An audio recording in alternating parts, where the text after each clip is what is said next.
जय हिंद दोस्तों, मैं एक स्नाप सुबह राजेश पटेल एक सर्विसमैन न्यूज चैनल 12 सितंबर 2025 में आप सभी का हार्दिक स्वागत करता हूं। खबरें बहुत अच्छी है, खास करके 8वें वेतन आयोग के बारे में है, तो कृपया करके खबरें पूरी देखें।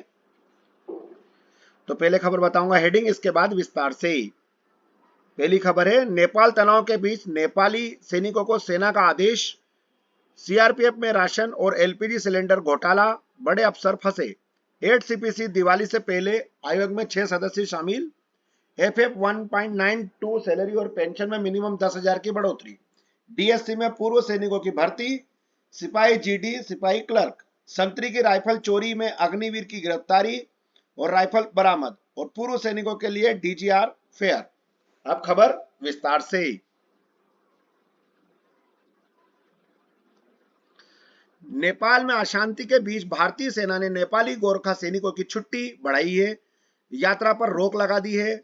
हमारे सेना में बहुत सारे नेपाली सैनिक हैं जिनकी छुट्टियां अभी जो है बढ़ाई गई है, जो कि वहां पर सेना में छुट्टी पर हैं। और अभी जो बाकी सैनिक है, जो छुट्टी नेपाली सैनिक है जो छुट्टी के लिए अर्जी दे रहे थे, उनका भी छुट्टी निरस्त कर दिया गया है, क्योंकि नेपाल में 2025 में भारी अशांति शुरू हो गई है, जहां सरकार ने सोशल मीडिया पर प्रतिबंध लगाया है। इससे नाराज युवाओं ने, जिन्हें जनरल झेड प्रोटेस्ट कहा जा रहा है, ने काठमांडू और अन्य शहरों में प्रदर्शन किया, और इन प्रदर्शनों में हिंसा भड़क गई, जिसमें 30 लोगों की मौत हो गई है और 133 घायल हो गए। इसलिए ये जो है सेना ने फैसला लिया है कि अभी सैनिकों की छुट्टी रद्द कर दी जाएगी, और जो है बाकी जो सैनिक वहां पर हैं उनकी छुट्टी पर उनकी छुट्टी बढ़ाई गई है। नेक्स्ट खबर, सीआरपीएफ भ्रष्टाचार केस में दूसरी बटालियन में हड़कंप, 4 एसी समेत कई कर्मिक रडार पर होगी कर रिकवरी। देश के सबसे बड़े केंद्रीय अर्धसैनिक बल सीआरपीएफ की दूसरी बटालियन में राशन, फायरवुड और एलपीजी सिलेंडर की खरीदी में कथित भ्रष्टाचार सामने आया है। इस मामले में बल मुख्यालय के कई अधिकारियों और कर्मिकों से जवाब तलब भी और रिकवरी कार्रवाई भी शुरू कर दी गई। संबंधित कर्मियों पर डाली गई रिकवरी में 800 रुपए से लेकर 59,000 रुपए तक की रिकवरी शामिल है। इससे बटालियन में हड़कंप मच गया है। सभी कर्मी को 10 सितंबर तक अपना रिप्रेजेंटेशन देना है, और बड़े अफसर भी घेरे में इसके अंदर। इस सूची में सहायक कमांडेंट जीपी सिंह, जेएस साहेब ब्रावो और राजीव कुमार, प्रज्वल एनपी और सूबेदार मेजर राजेश कुमार भी शामिल है। इन अधिकारियों को 10 दिन के भीतर स्पष्टीकरण देना है। अभी जांच जारी है। बल मुख्यालय के एक वरिष्ठ अधिकारी ने बताया कि मामले की जांच अभी जारी है।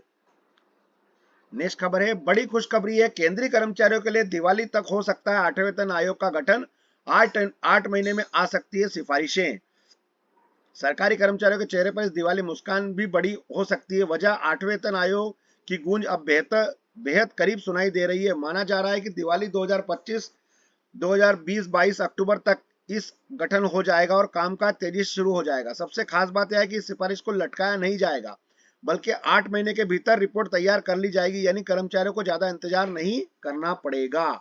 8वें वेतन आयोग का गठन कब होगा? लंबा वक्त लग जाता था, लेकिन इस बार हालात दिख रहे हैं कि सूत्रों के मुताबिक सरकार चाहती है कि अक्टूबर 2025 तक 8वें वेतन आयोग का गठन कर दिया जाए। इसका मतलब है कि जैसे ही दिवाली आएगी, कर्मचारियों के लिए बड़ी खुशखबरी भी आ सकती है। पैनल में कितने सदस्य होंगे? इस बार 8वें वेतन आयोग में 6 सदस्य शामिल किए जाने की चर्चा हो रही है। इसमें एक चेयरपर्सन और 5 अन्य एक्सपर्ट होंगे, जो अलग अलग कैटेगरी में कर्मचारियों की जरूरतों और महंगाई और वेतन संरचना का अध्ययन करेंगे। कितने समय में पूरी होगी रिपोर्ट?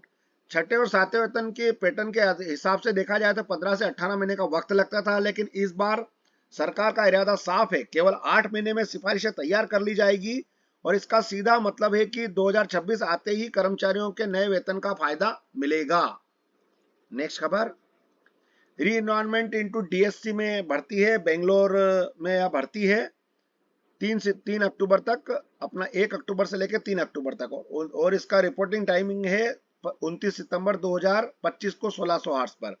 इसमें सिपाही जीडी और सिपाही क्लर्क की भर्तियां हैं। इसमें एज दे रखी है 46 साल से और 48 साल क्लर्क जीडी की। और इसमें एग्जाम्पलर जो वो होना चाहिए, कैरेक्टर एग्जाम्पलरी और वेरी गुड, और नॉट बिलो वेरी गुड से कम नहीं होना चाहिए।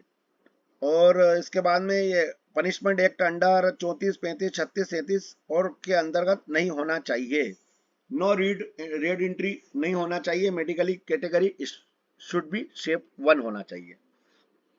तो अच्छी भर्ती है ये। बेंगलोर के जो भी भूतपूर्व सैनिक भाई हैं, वो अपना अगर भर्ती देखना चाहते हैं डीएससी की, तो इसमें जाके भर्ती देख सकते हैं। नेक्स्ट खबर, तेलंगाना के अग्निवीर उनके भाई मुंबई के नेवी नगर से राइफल और गोला बारूद चोरी, छिपे चोरी के पीछे के लोग। इसमें बताया कि पुलिस आयुक्त उपायुक्त तो राज तिलक रोशन ने बताया कि पुलिस ने उनके पास से इंसास राइफल और सभी कारतूस बरामद कर लिए हैं और बुधवार को सुबह मुंबई लाया गया, जिन्हें की अदालत में पेश किया जाएगा।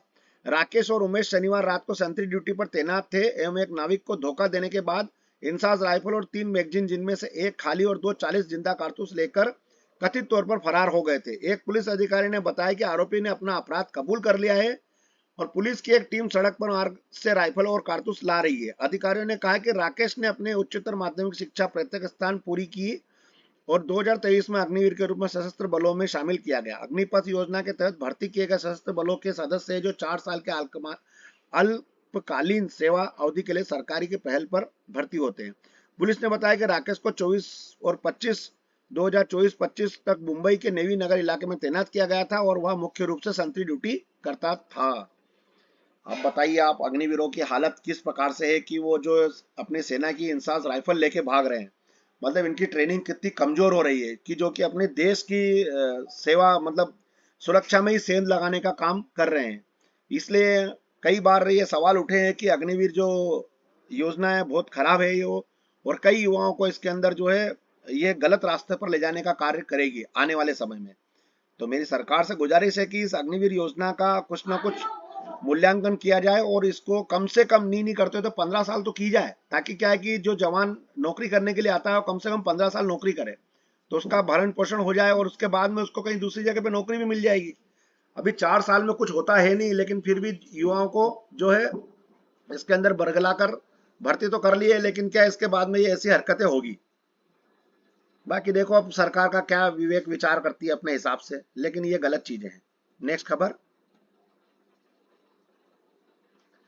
डायरेक्ट जर्नल ऑफ रीसेटलमेंट अपना डीजीआर के तरफ से जॉब फेयर है एक सर्विसमैन के लिए, अपना लखनऊ में है ये, लखनऊ उत्तर प्रदेश में Colvin Talukdar college university road पर है ये। और इसमें डॉक्यूमेंट ईएसएम के आई कार्ड और 5 कॉपी और रिज्यूम और बायोडाटा लेके जाना है। और यह भर्ती है 16 से लेकर 17 सितंबर 2025 तक 7 AM पर ये ऑनवर्ड हो जाएगी। इसमें स्किल, डिसिप्लिन और डिपेंडेबल के लिए भी यह भर्ती है। भर्ती बहुत अच्छी है। जो भी भूतपूर्व सैनिक अपने उत्तर प्रदेश के हैं, उत्तराखंड के हैं, बिहार के हैं, वो इसके अंदर जो फॉर्म जरूर भरें और इस भर्ती का लाभ लेवें। बहुत अच्छी डीजीआर की भर्ती होती है, पेमेंट भी अच्छा खासा रहता है। तो कृपया करके मेरी आप लोगों से विनती है कि इसके अंदर जरूर फॉर्म भरें और ये भर्ती जरूर जाके देखें डीजीआर की। बस दोस्तों, मेरे पास आज खबर यहीं तक थी। आपका दिन शुभ रहे। जय हिंद। खबर अच्छी लगे तो लाइक और सब्सक्राइब जरूर करें। राम राम।